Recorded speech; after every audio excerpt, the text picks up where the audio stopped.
Facebook, Instagram, WhatsApp మాతృ సంస్థ meta త్వరలో భారీ స్థాయిలో ఉద్యోగ కోతలు చేపట్టబోతుందనే సమాచారం టెక్ ప్రపంచంలో చర్చకు దారితీసింది. ఈసారి కంపెనీ సుమారు 10% మందిని తొలగించే అవకాశం ఉంది.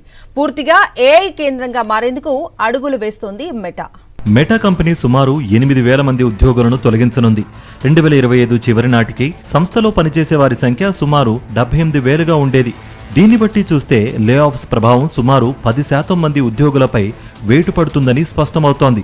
ఇదే సమయంలో కొత్త నియామకాలను కూడా నిలిపివేస్తున్నట్టుగా సమాచారం. దీనికి ప్రధాన కారణం ఖర్చులు తగ్గించడమే కాకుండా కంపెనీని కొత్త దిశగా మలచడానికి తీసుకుంటున్న నిర్ణయాలని తెలుస్తోంది. మెటా ఇప్పుడు తన సంస్థ నిర్మాణాన్ని పూర్తిగా మార్చుకోవడంలో భాగంగా పెద్ద టీంలకు బదులుగా చిన్న, వేగంగా పనిచేసే టీంలను ఏర్పాటు చేయాలని చూస్తోంది. కంపెనీ ఇప్పుడు పూర్తిగా ఏఐ కేంద్రంగా మారుతోంది.